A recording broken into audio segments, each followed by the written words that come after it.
ఎన్నికలు వచ్చినప్పుడు ఎన్నికల్లో పోటీ చేసినప్పుడే రాజకీయాలు, పార్టీలు, పంతాలు. ఎన్నికలు ముగిసినాయి, ఫలితాలు వచ్చినాయి. ఇక పార్టీలు పంతాలకు పోకండి. కొడంగల్ శాసనసభ నియోజకవర్గంలో ఉన్న ప్రతి పౌరుడు మన కుటుంబ సభ్యుడే. ఈ రోజు రాష్ట్రానికి నాయకత్వం వహిస్తున్న మనము వివక్ష చూయించొద్దు. అందరినీ కలుపుకొని పోదాం, అందరినీ కుటుంబ సభ్యులుగానే భావిద్దాం. వేదిక మీద ఉన్న మా మండల నాయకులకు కూడా నేను సూచన చేస్తున్నా, ఎక్కడైనా మీరు చెబితే వినలేదనో, మీరు నిలబడొద్దంటే ఎన్నికల్లో పోటీ చేసిండ్రనో, లేదా పక్క పార్టీ నుంచి గెలిచిండనో ఎలాంటి వివక్ష చూయించకండి. ఒకవేళ చూయిస్తే ఆ గ్రామానికి అన్యాయం జరుగుతుంది. ఎవరైనా ఎట్లయినా గెలవనియండి.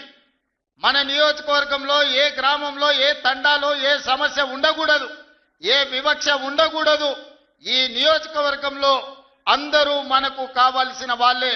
నిన్నటి వరకు ఏవైనా చిన్న చిన్న తేడాలు, చిన్న చిన్న అంశాలు ఏమైనా ఉన్నా వాటిని పక్కన పెట్టండి.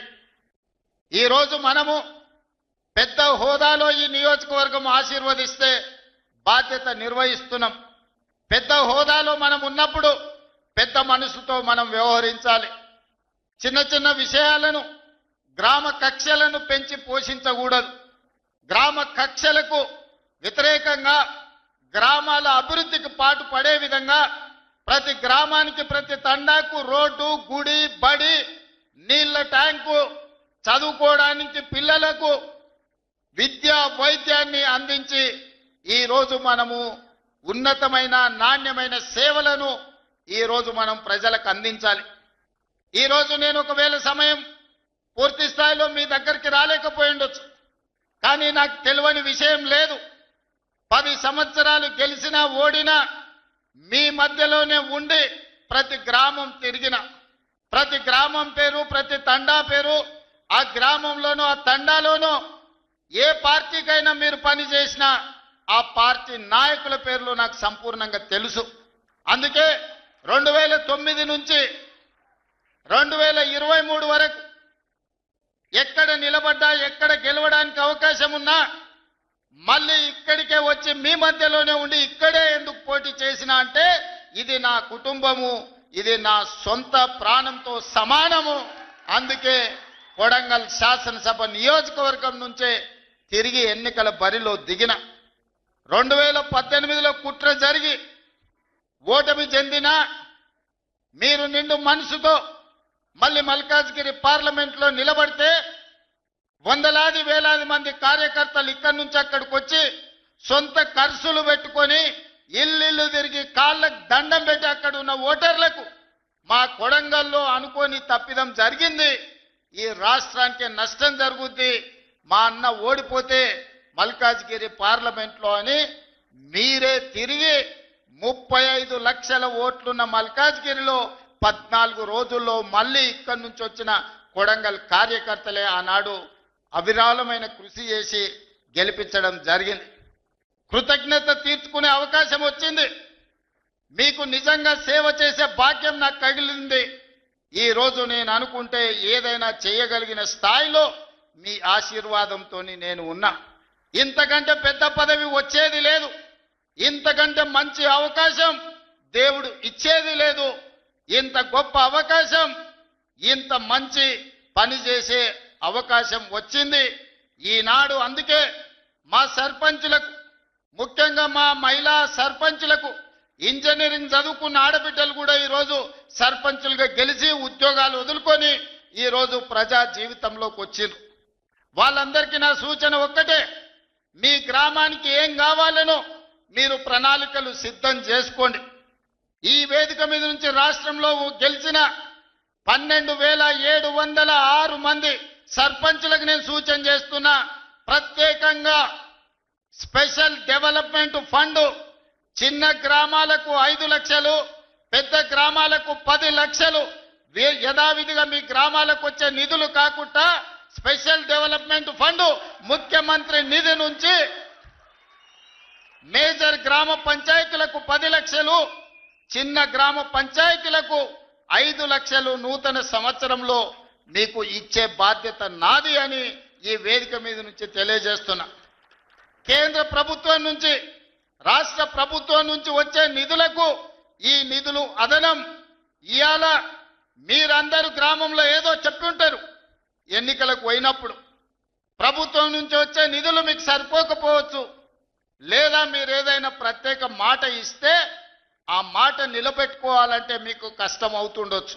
అందుకే సర్పంచుల గౌరవం నిలబెట్టడానికి, గ్రామంలో మీ మర్యాద పెంచడానికి చిన్న గ్రామ సర్పంచులకు 5 లక్షలు, పెద్ద గ్రామ సర్పంచులకు 10 లక్షల రూపాయలు స్పెషల్ డెవలప్మెంట్ ఫండ్ నుంచి ఎమ్మెల్యేలకు సంబంధం లేకుండా, ఎంపీలకు సంబంధం లేకుండా, మంత్రులకు సంబంధం లేకుండా ప్రత్యక్షంగా ముఖ్యమంత్రి నుంచి సర్పంచులకు నిధులు పంపించే బాధ్యత నేను తీసుకుంటా.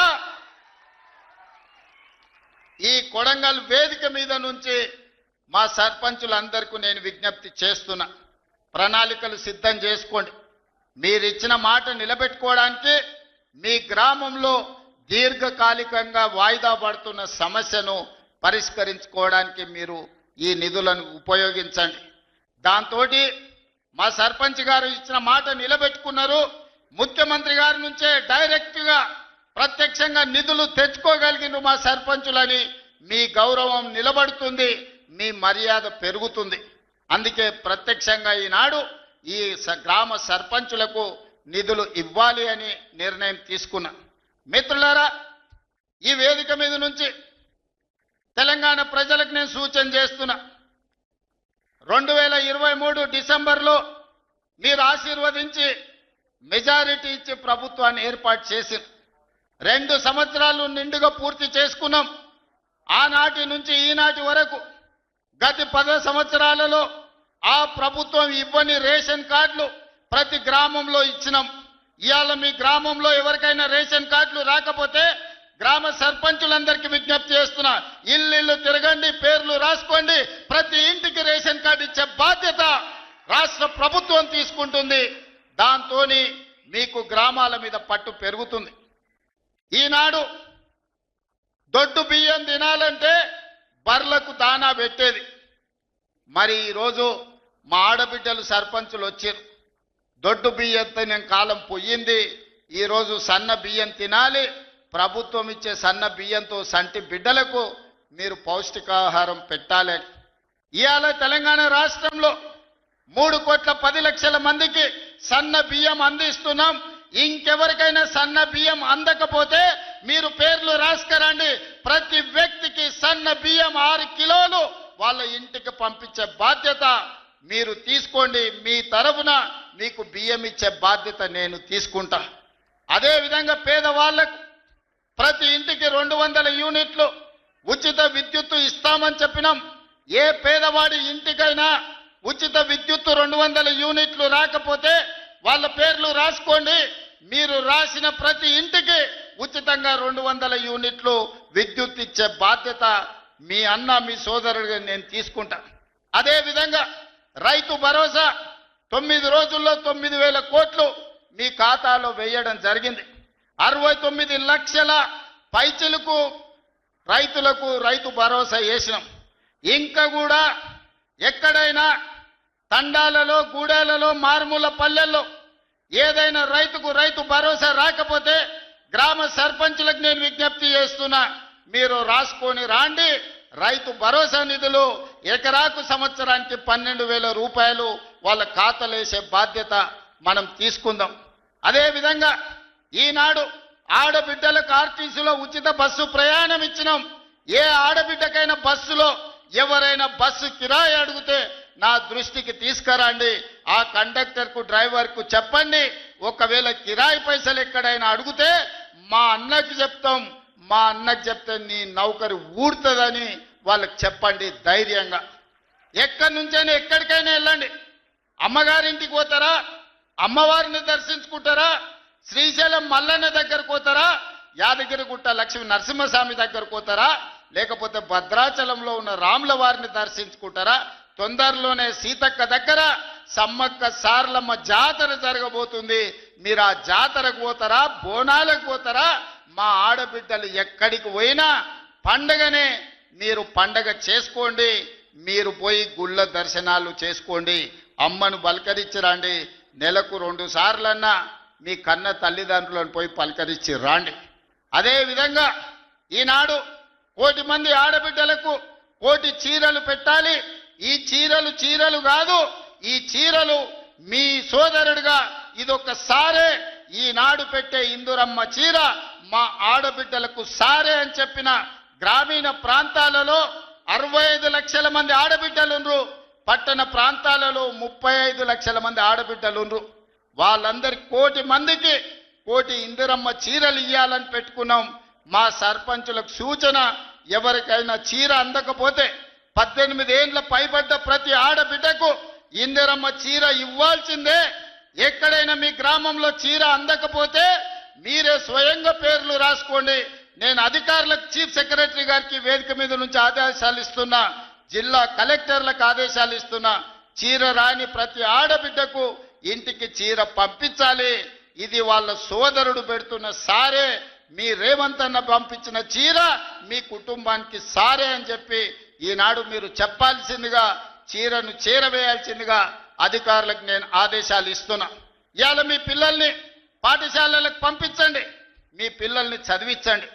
చదువు ఒక్కటే మన జీవితాలలో వెలుగు తెస్తుంది, చదువు ఒక్కటే మన జీవితంలో మార్పుని తెస్తుంది. ఈ చదువే మన జీవితంలో వెలుగులు నింపుతుంది. ఇవాళ ఈ వేదిక మీద ఉన్న కలెక్టర్లైనా, ఎమ్మెల్యేలైనా చిన్న చిన్న కుటుంబాల నుంచి వచ్చిండ్రు, కానీ వాళ్ళు చదువుకున్నారు, చదువును నిర్లక్ష్యం చెయ్యలే.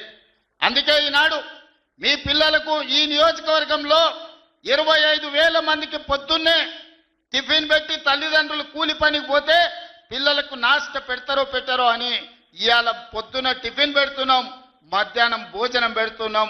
వచ్చే అకాడమిక్ ఇయర్లో రాష్ట్రం మొత్తం పిల్లలకు టిఫిన్తో పాటు మంచి భోజనం పెట్టి మీ పిల్లలకు మంచి చదువు చెప్పించే బాధ్యత ఈ ప్రభుత్వం తీసుకుంటుంది. మా సర్పంచులకు సూచన చేస్తున్న, ప్రైవేటు పాఠశాలల్లో 1,000 రూపాయల ఫీజులు అడుగుతున్నారు. నాణ్యమైన విద్యను మనం ఇస్తాం, నాణ్యమైన భోజనం మనం పెడతాం. పిల్లల్ని ప్రభుత్వ పాఠశాలలకు తీసుకురండి, వాళ్ళకు కావాల్సిన వసతులు మనము ఏర్పాటు చేద్దాం. వాళ్ళకు నాణ్యమైన వసతులు ఏర్పాటు చేస్తేనే ఆ పిల్లలు చదువుకోవడానికి వస్తారు. మన రాష్ట్రం అభివృద్ధి జరగాలి అనంటే మన పిల్లలు చదువుకోవాలి. వాళ్ళు డాక్టర్లు, లాయర్లు, ఇంజనీర్లు కావాలి, వాళ్ళు ఐఏఎస్లు, ఐపీఎస్లు కావాలి. అధికారులై తెలంగాణ రాష్ట్ర పునర్నిర్మాణంలో భాగస్వాములు కావాలి. అప్పుడే వాళ్ళ జీవితాలలో మార్పు వస్తుంది, తల్లిదండ్రుల కళ్ళల్లో సంతోషము నిండుతుంది. కాబట్టి పిల్లల్ని అందరినీ చదివించుకోండి. అదేవిధంగా ఈనాడు రైతులకు సంబంధించి తెలంగాణ ఉద్యమమే నీళ్లు. తెలంగాణ ఒక పక్కన కృష్ణానది, ఇంకొక పక్కన గోదావరి నది. ఈ 2 నదుల మధ్యన ఉన్నదే తెలంగాణ. ఉమ్మడి రాష్ట్రంలో అన్యాయం జరిగింది, ప్రాజెక్టులకు ఆలస్యానికి కారణమైంది.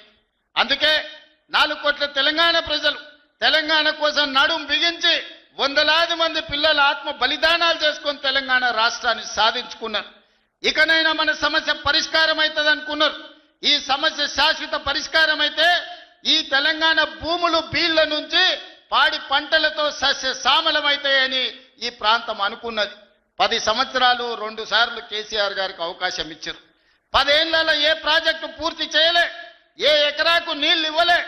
కృష్ణానది మీద కట్టిన ప్రాజెక్టులు ఆనాడు మొదలుపెట్టిన భీమా కావచ్చు, నెట్టంపాడు కావచ్చు, కోయిల్ సాగర్ కావచ్చు, కల్వకుర్తి కావచ్చు, ఎస్ఎల్బీసీ కావచ్చు, డిండి కావచ్చు, నేను కొట్లాడి సాధించిన మక్తల్, నారాయణపేట్, కొడంగల్ ఎత్తిపోతల పథకం జీవో నెంబర్ 69 కావచ్చు. 10 ఏళ్ళు మనకు అన్యాయం చేసిర్రు, మన పాలమూరుని ఎండబెట్టిండ్రు. కానీ 2009 నాడు వలస వచ్చి పాలమూరులో ఊరు లేనోడు, పార్లమెంటులో నోరు తెరవనోడు తెలంగాణ రాష్ట్రం వస్తే మన బతుకులు బాగుపడతాయి, కొడంగల్లో ప్రతి ఎకరాకు నీళ్లు వస్తాయని మనందరం కష్టపడి ఎంపీగా గెలిపించినాం. ఆయన ఎంపీ అయ్యిండు, తెలంగాణ రాష్ట్రం వచ్చింది, తెలంగాణకు ముఖ్యమంత్రి అయ్యిండు. కానీ మన కొడంగల్కు నీళ్లు రానియలే, ఏ ప్రాజెక్టు పూర్తి చేయలే. పాలమూరు రంగారెడ్డి ఎత్తిపోతలు అట్లనే ఉండిపోయింది. కల్వకుర్తి అట్లే ఉండిపోయింది.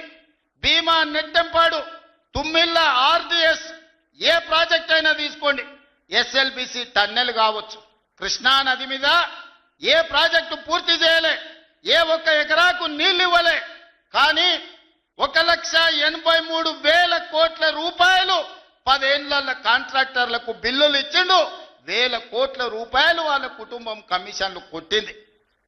తొడుక్కోవడానికి చెప్పులు లేకుండే, వేసుకోవడానికి బట్టలు లేకుండే, చిరిగిపోయిన చెప్పులతోని రోడ్ల మీద తిరుగుతోళ్ళకి బెంచ్ కార్లు వచ్చినాయి. ఒక ఆయనకు ఎర్రవల్లిలో 1000 ఎకరాల ఫామ్ హౌస్ వస్తే ఇంకొక ఆయనకు జన్వాడలో 100 ఎకరాల ఫామ్ హౌస్ వచ్చింది. అల్లుడికి మొయినాబాద్లో ఫామ్ హౌస్ వచ్చింది.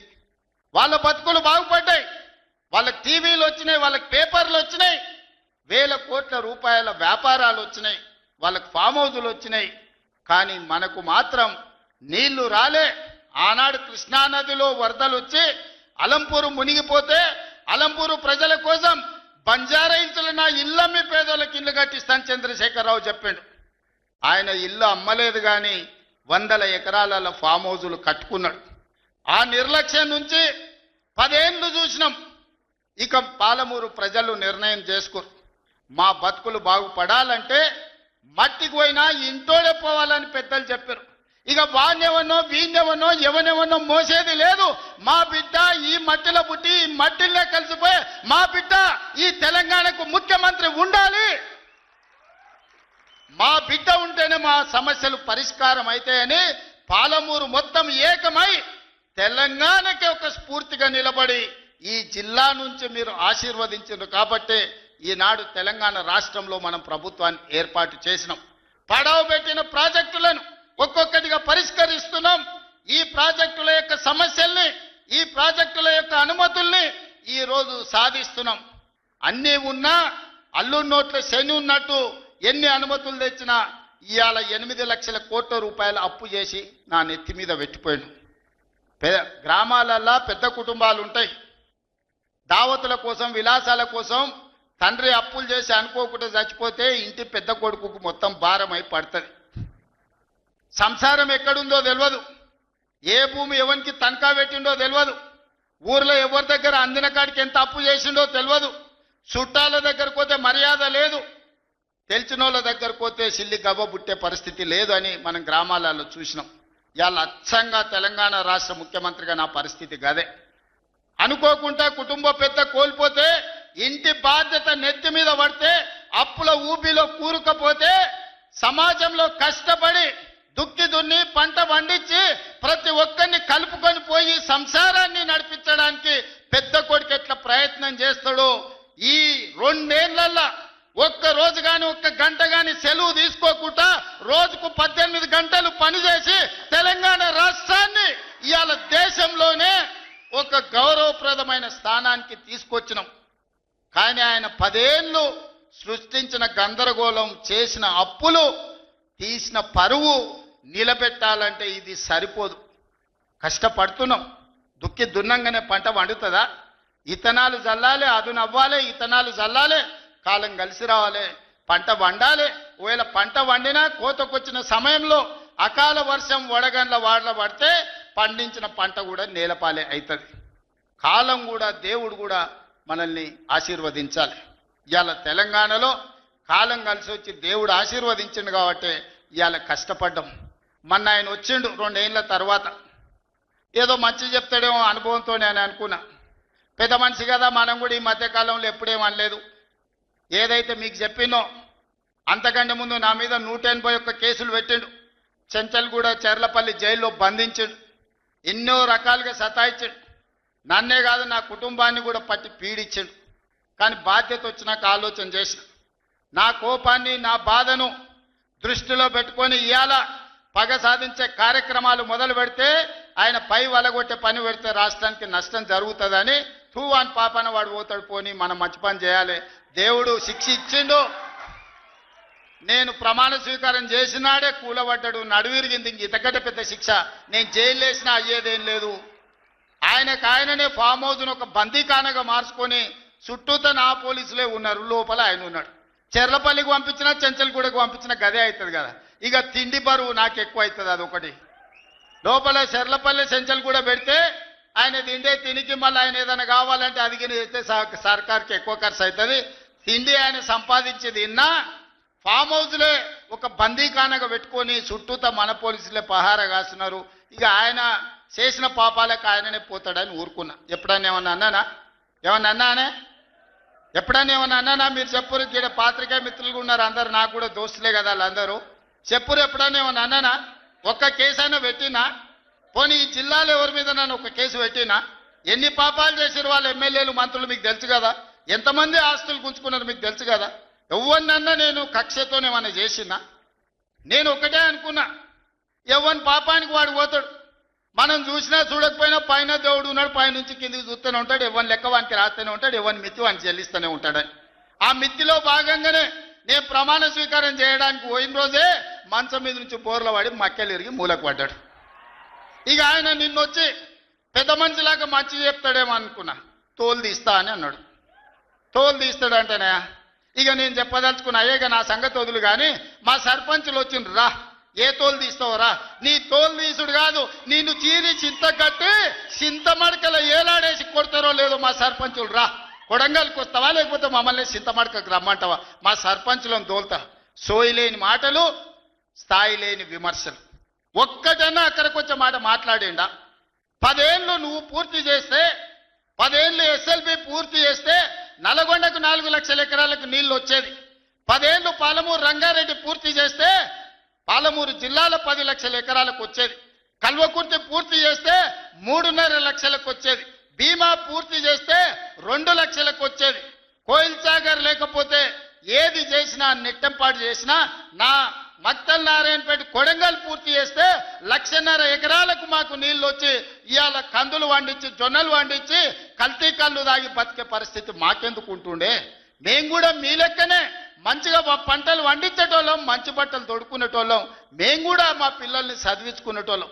10 ఏళ్ళు పగబట్టి నారాయణపేట మక్తల్ ప్రాజెక్టును ఈనాడు పక్కన పెట్టి 69 జీవోను తుంగలో దొక్కితే ఊరూరు ఎత్తిపోతల పథకం కోసం మా కార్యకర్తలు, ఈ ప్రాంత రైతులు ధర్నాలు చేయలేదా?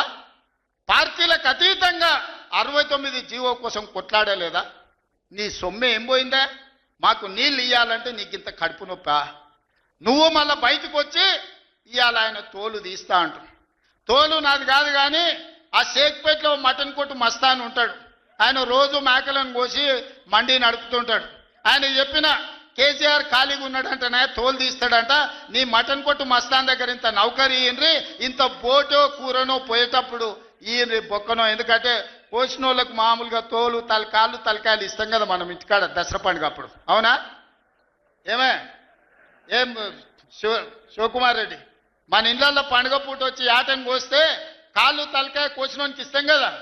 ఇక మటన్ కొట్టు మస్తాన్ కూడా చెప్పిన, ఆ కేసీఆర్ ఖాళీగా ఉన్నాడంటేనే 2 ఏళ్ళు ఫామ్ హౌస్లో ఏం చేస్తుండంటే తోలు తీసేది ప్రాక్టీస్ చేసిండంట. తోలు బాగా తీస్తాడంట. నీ మటన్ కొట్టులో ఈ తోలు తీస్తాడు, కాళ్ళు తలకాయలు మాత్రం ఉచితంగా సాయంత్రం పోతే దావతులో బోటిగిన ఏమైనా కొట్టుకొని సాయంత్రం 2 వేసేటప్పుడు తీసుకుంటాడేమో అని. 40 ఏళ్ళ అనుభవం అంటావు, రాష్ట్ర మంత్రి చేసిన అంటావు, కేంద్ర మంత్రి చేసిన అంటావు, 10 ఏళ్ళు ముఖ్యమంత్రిని చేసిన అంటావు, తెలంగాణ రాష్ట్రాన్ని సాధించిన అంటావు. నేను ఆడ ఫ్యూచర్ సిటీ కడుతున్నాను అంటే తొక్క తోలు, వాడెవడో వస్తాడంటే వంతారనా బొంతారనా ఇవనే ఒక మాజీ ముఖ్యమంత్రి స్థాయిలో మాట్లాడే మాటలు మాకు రావనుకుంటున్నావా? మర్యాద ఉండదని మేము మాట్లాడతలేం. మర్యాద ఉండదని ఇవన్నీ విషయాలు మేము మాట్లాడతలేం. కానీ మాట్లాడ మొదలు పెడితే నువ్వు కాదు కదా నడువుకు రాయి కట్టుకొని ఆడ ఉన్న మల్లన్న సాగర్లో దుంకి చచ్చిపోతావు. మల్లన్న సాగర్ కాకపోతే రంగనాయ సాగర్లో మెడకు తాడేసుకొని ఊరేసుకొని చచ్చిపోతావు. చంద్రశేఖర్ రావు గారు, నన్ను గెలకకు. నేను అన్నీ చూసిన. ఎక్కడి నుంచి వచ్చిన? నేను నల్లమల్ల అడవుల నుంచి వచ్చిన. జడ్పీటీసీ గెలిచిన, ఎమ్మెల్సీ గెలిచిన, ఎమ్మెల్యే గెలిచిన, ఎంపీ గెలిచిన, తెలంగాణ రాష్ట్రానికి ముఖ్యమంత్రి అయినా అమాం బాపత్ గాని కాదు. అక్కడి నుంచి వచ్చి అమెరికాలో అంట్లుదోమ వస్తే అయ్య పేరు చెప్పి మంత్రి అయినోని కాదు. ఊర్లో దుక్కి దున్ని కష్టమంటే తెలిసి రైతులలో నుంచి వచ్చినోని రైతు బిడ్డను. నాతోని తమాషాలు చేయకు. దుబాయ్ పాస్పోర్ట్ బ్రోకర్ల దందా చేయలే, రియల్ ఎస్టేట్ బ్రోకర్ దందా చేస్తుంది ప్రభుత్వం అంటున్నాడు. రియల్ ఎస్టేటు వ్యాపారం పెంచుతుంది, రియల్ ఎస్టేట్ ఆదాయాన్ని పెంచుతుంది, రియల్ ఎస్టేట్ అభివృద్ధిని తీసుకొస్తుంది. నీ కొడుకేమో హైదరాబాద్లో రియల్ ఎస్టేట్ వాడిపోయిందంటావు, నువ్వు వచ్చేమో ఈ ముఖ్యమంత్రి రియల్ ఎస్టేట్ దందా చేస్తున్నాడు అంటాడు. ఇదేమన్నా పాస్పోర్ట్ బ్రోకర్ల దందానా? నేను ఎవరినేం దుబాయ్కి పంపుతా అని మోసం చేయలే. భూములు, ప్రభుత్వ భూములు పరిశ్రమలు పెట్టడానికి రైతులు అడిగిన నష్టపరిహారం ఇచ్చి నిన్నగాక మొన్న మక్తల్ నారాయణపేట కొడంగల్ ప్రాజెక్టుకు 12 లక్షలు ఇస్తామన్నాం.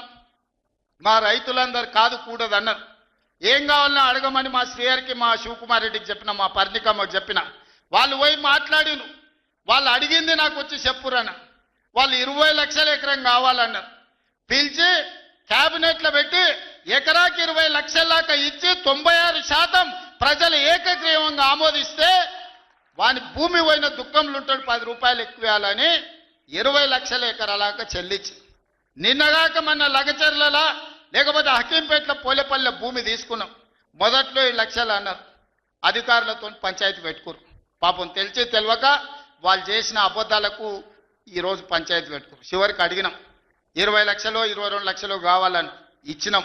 ఇందిరమ్మ ఇల్లు కావాలన్నారు, ఇచ్చినాం. అక్కడ అభివృద్ధి ఏం కావాలన్నో చేస్తామని చెప్పినాం.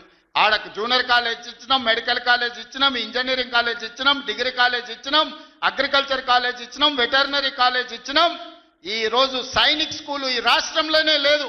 సైనిక్ స్కూల్ని కూడా ఈరోజు లగచర్ల కాడికి తీసుకొచ్చి పెట్టినాం. ఇవాళ రాష్ట్రంలోనే ఒక ఆదర్శంగా 250 ఎకరాల ఒక ఎడ్యుకేషన్ హబ్ కడుతున్నాం. ఈ రోజు మేం పోయి ఆ ఊరికో ఈ ఊరికో ఆ పట్టణానికో పోయి చదువుకున్నాడు కాదు, తెలంగాణ రాష్ట్రంలో నలుమూలల నుంచి కొడంగల్కి వచ్చి చదువుకునేటట్టు ఒక ఎడ్యుకేషన్ హబ్బే ఈరోజు కొడంగల్ కడుతున్నాం. ఇది మా విధానం. మేము కక్షల రాజకీయం చేయం, ఎవరి మీద కక్ష కట్టం. ఎవరి పాపానికి వాడు పోతాడని దేవుడి మీద నమ్మకంతో కష్టాన్ని నమ్ముకున్నోళ్ళం. కొడంగల్ ప్రజలు రోజుకో 2 గంటలు ఎక్కువ పని చేసేటోళ్ళే కానీ ఎవరిని సొమ్ము ఆశించేటోళ్ళు కాదు. ఎవరి గురించి మేము ఆలోచన చేయం, మా పని మేము చేసుకుంటాం. కానీ మా పని మేము చేస్తుంటే కూడా కాళ్ళలో కట్టె పెట్టిర్రు అనుకో, ఇక మా సంగతి అయితే చూపుతామయ్యా. ఏమంటారు? అంతేనా? అంతేనా? 2 ఏళ్ళు ఏమన్నా అన్నానా? ఆయన మన బయటకు వచ్చి ఇక చూస్తా, తోలు తీస్తా, తాట తీస్తా, ఇక నీ సంగతి చెప్తా అన్నాడు. రా బిడ్డ రా రా, రెడీగా ఉన్నారా? ఇక అందుకే కొడంగల్ నుంచే చెప్తాం నీకు అని చెప్పి 3 రోజుల నుంచి మాట్లాడలేదు. ఇవాళ మాట్లాడుతున్నా. ఆయన కొడుకు చెప్తున్నాడు, మైకు ముందరికి వస్తలేడు, ఆయన దాచుకున్నాడు అని. నీ ముఖం ఎప్పుడైనా చూసుకున్నావులా అద్దంలా? పేడమూతి బోడిలింగం, నువ్వు కూడా నా గురించి మాట్లాడతావా? నీవెంత, నీ స్థాయి ఎంత? అయ్య పేరు చెప్పి బతికటోనివి నువ్వు, ఆంధ్రలో గుంటూరులో గుడివారిలో చదువుకున్న నువ్వు, నీకేం తెలుసు తెలంగాణ గురించి, మా పౌరుషం గురించి? నువ్వు కాదు, మొత్తం నీ జాతినంతా తెచ్చుకో. ఎట్లా తెచ్చుకుంటావు? ఏడికి రావాలనో చెప్పు. మా ఊరు అన్నారా, మేమన్నా మీ ఊరికి వస్తాం. ఎవడు భయపడుతుండో సంగతి తేలుస్తా. వెనకటికోసారి చెప్పిన గిట్లనే గజ్వేల్కి వచ్చి చూడు అని చెప్పిన, గజ్వేల్కి వస్తా బిడ్డ, నీ నెత్తి మీద కాలు పెట్టి తొక్కుతా అని. గజ్వేల్కి లక్షలాది మంది కార్యకర్తలతో పోయినాం, కాలు మీద పెట్టి తొక్కితే పాతాళానికి పోయిన మళ్ళీ ఇప్పటి వరకు తేలలేదు. ఇవాళ చెప్తున్న మీడియా మిత్రులారా రాసుకోండి, 2029 ఎన్నికల్లో 2/3 మెజారిటీ మన సీట్లు ఒకవేళ 119 ఉంటే 80కి పైగా సీట్లతోని 2029లో మా ప్రభుత్వం ఏర్పాటైంది. ఒకవేళ 153 సీట్లయితే 100 పైగా సీట్లతోని 2/3 మెజార్టీతోని తెలంగాణలో రెండోసారి కాంగ్రెస్ ప్రభుత్వాన్ని తెస్తాం. ఇది మా సవాల్. చంద్రశేఖరరావు గారు, తారక రామారావు గారు, హరీష్ రావు గారు, దయాకర్ రావు గారు, ఇట్లా చెప్పుకుంటూ పోతే వినోదరావు గారు, కుక్కట్పల్లి కృష్ణారావు గారు, రాసి పెట్టుకో. 2029లో 2/3 మెజార్టీతోని ఈ రాష్ట్రంలో కాంగ్రెస్ ప్రభుత్వాన్ని ఏర్పాటు చేస్తా. ఇదే నా సవాల్. శాతనైతే కాసుకో బిడ్డ. నీ రాజకీయం ఏందో నేను చూస్తా.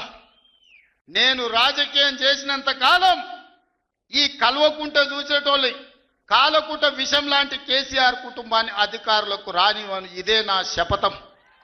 ఇదే నా శపథం. కొడంగల్ బిడ్డగా ఈ గడ్డ మీద నుంచి నేను శపథం చేస్తున్నా.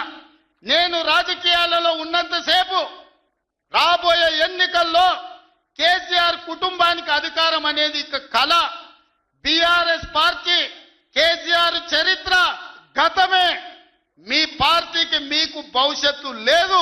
ఎవడైనా చర్చించుకుంటే పొద్దుపోనప్పుడు మాట్లాడుకోవడానికి పనికొచ్చే చరిత్రనే తప్ప భవిష్యత్తు తెలంగాణ రాష్ట్రానికి నీ తరఫున ఒరిగేది ఏమీ లేదు. బీఆర్ఎస్ కేసీఆర్ గతమే, తెలంగాణ భవిష్యత్తు కాంగ్రెస్. మీ గత చరిత్రతోని ఈడ ఒరిగేదేం లేదు. వెనకటికెవడో అన్నాడంట, మా తాతలు నేతులు దాగినరు, మీరు వచ్చి మా మూతులు నాకండి అని. అట్లా ఉన్నది. నిన్ను అసెంబ్లీలో ఓడగొట్టినాం, పార్లమెంట్లో గుండుసున్ని ఇచ్చినాం, మన కంటోన్మెంట్లో బండకేసి కొట్టినాం, మొన్న జరిగిన జూబ్లీహిల్స్లో బోడబండలో బండ కింద వాతి పెట్టినాం. నిన్నగాక మొన్న జరిగిన సర్పంచులల్లా 12,726లో 8,335 సర్పంచులను గెలిపించుకున్నాం. సిగ్గు లేదు, ఇన్నిసార్లు ఓడగొట్టినా ఇంకా సిగ్గు లేకుండా బయటకు వచ్చి కింద పడ్డ పైకాలు నాదే అని వెనకటికి ఓడో అన్నాడట. ఇట్లాంటి ఊకదంపుడు ఉపన్యాసాలు పొంకనాలు వెనకటికి ఓడో పొంకనాల పోషిగాడు చెప్పినట. నాకున్నాయి 3 ఏళ్లే కానీ 36 దొడ్లు ఉన్నాయని చెప్పినట. ఇవన్నీ కళ్ళు కాంపౌండ్లో చెప్పుకోవడానికి బాగుంటాయి, కాలక్షేపం చేయడానికి. కళ్ళు కాంపౌండ్ మాటలు మాట్లాడకండి తండ్రి కొడుకులు. ఇవన్నీ మేము చూసినాం. శాతనైతే రాండి, ఏందో చెప్పు, దాని ప్రకారం చేద్దాం. 29లో తేల్చుకుందాం ఇవాళ చెప్తున్నా.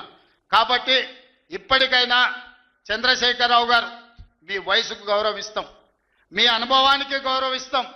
ప్రతిపక్ష నాయకుడు నీకు హోదా ఉన్నది. శాసనసభ సమావేశాలు ఏర్పాటు చేసినాం.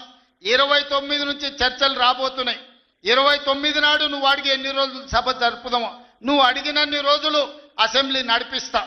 నువ్వు చెప్పిన అన్ని చర్చ పెడదాం, ముఖాముఖి చర్చ చేద్దాం. వెనకంగా మాట్లాడు వెనక్కి కూర్పుడు కాదు. నీళ్ల మీద మాట్లాడతామా, నియామకాల మీద మాట్లాడతామా, నిధుల మీద మాట్లాడతామా, తెలంగాణలో జరిగిన అభివృద్ధి మీద మాట్లాడతామా, రైతు భరోసా మీద మాట్లాడతామా, రైతు రుణమాఫీ మీద మాట్లాడతామా, లేకపోతే ఆడబిడ్డలకు ఇచ్చిన ఉచిత బస్సు మీద మాట్లాడతామా, లేకపోతే నువ్వు ఏం కోరుకుంటావో చెప్పు, షాదీ ముబారక్ మీద మాట్లాడతామా, కళ్యాణ లక్ష్మి మీద మాట్లాడతామా, ఇందిరమ్మ ఇండ్ల మీద మాట్లాడతామా, దేని మీద మాట్లాడతామో చెప్పు, నేను సిద్ధంగా ఉన్నా. చర్చిద్దాం, దేశానికి ఆదర్శంగా నిలబడదాం, సమస్యల మీద మాట్లాడదాం, ఎవరు ఏం చేసినరో చెప్పుకునే అవకాశం కల్పిస్తాం. రాండి, మీరు మొహం చాటేసి ఫామ్ హౌస్లో పడుకొని మీరు ఖాళీగా ఉన్నప్పుడు పార్టీ ఆఫీసులు వచ్చి 10 మంది చెంచాలను పెట్టుకొని ఆ 10 మంది చెంచగాళ్ళ ముందల నువ్వు పొంకనాలు కొట్టుడు కాదు. నిజమైన చర్చ అసెంబ్లీలో చేద్దాం.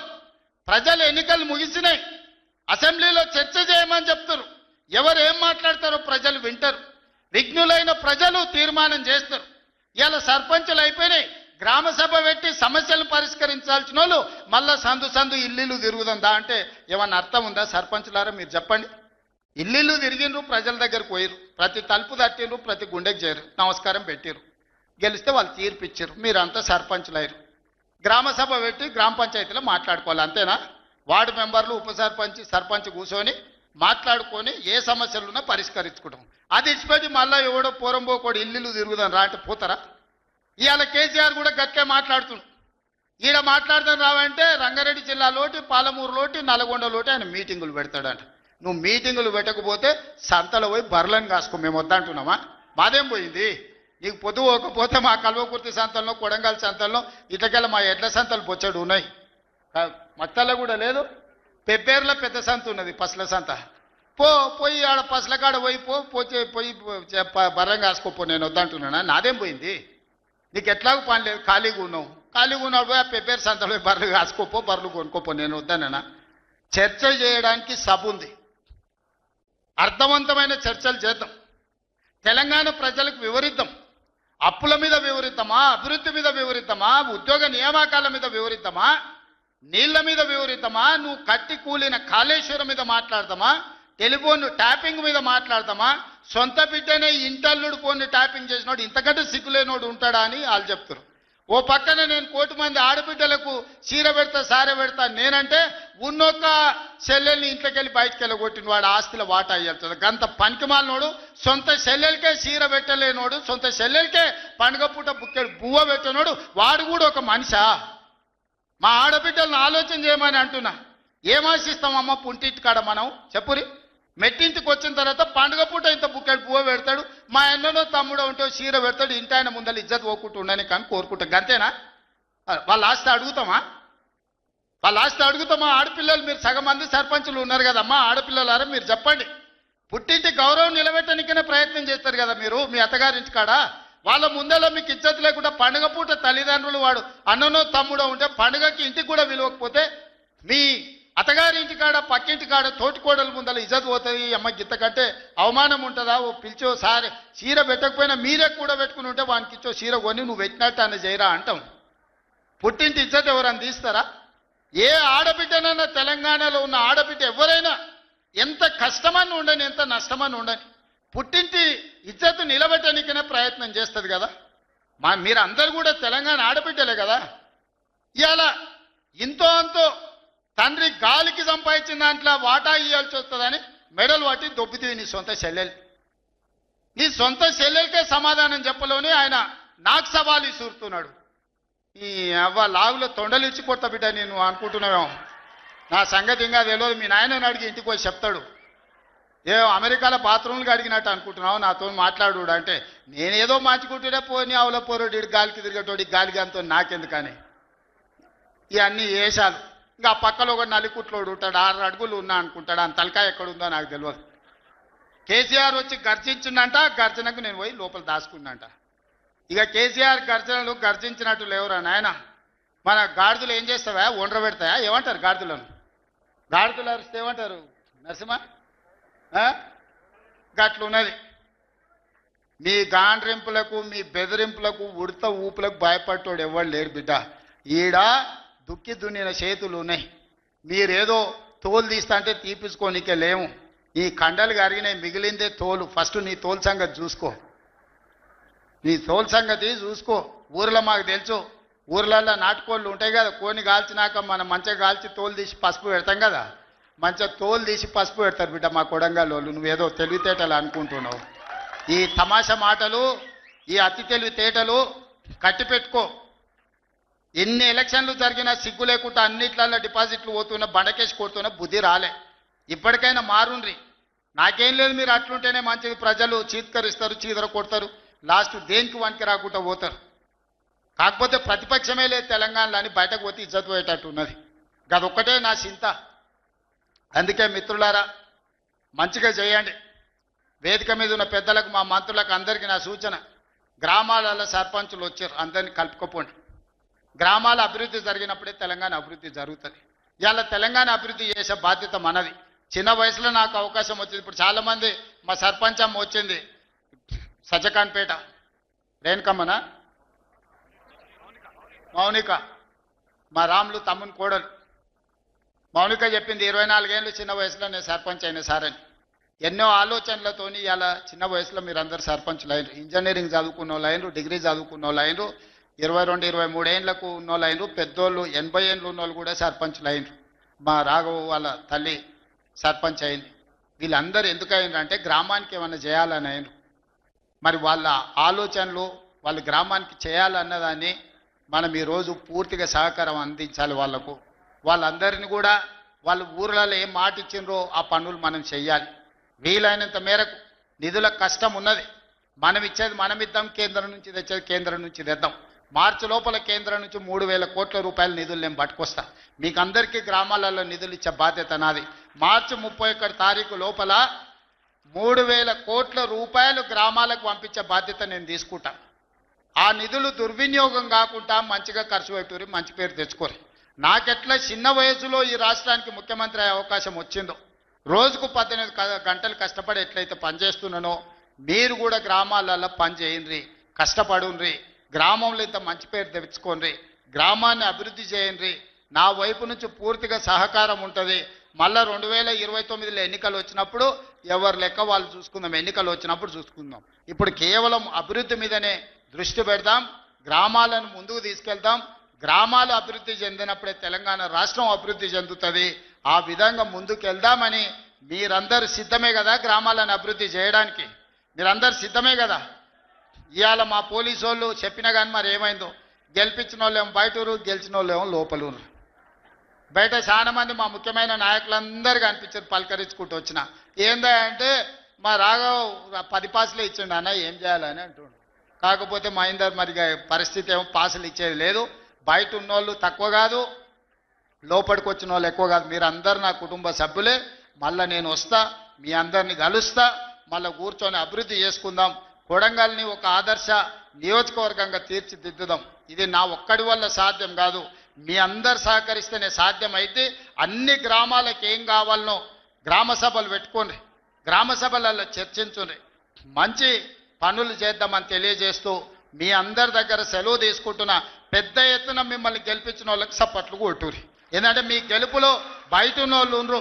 ఈ సప్పట్లు అన్నీ బయట ఉన్న వాళ్ళకి వినిపించాలి. మా మీడియా వాళ్ళు కూడా తీసి బయట ఉన్న మా కార్యకర్తలకు, నాయకులకు చూపించాలి. గట్టి కొట్టురి, ఇంకా గట్టి కొట్టురి, ఇంకా గట్టి కొట్టురి. సీటీలు రావానే కొడంగల్ వాళ్ళకు సీటీలు కొట్టారేమా? ఇప్పుడు నమ్మకం వచ్చింది, బయట ఉన్న వాళ్ళకు కూడా సంతోషమైంది. మీరు అందరు సీటీలు కొట్టి ఈ గెలుపును ఒక పండుగలాగా చేసినందుకు మీకు అందరికీ ధన్యవాదాలు తెలియజేస్తూ సెలవు తీసుకుంటున్న. ధన్యవాదాలు మిత్రులారా.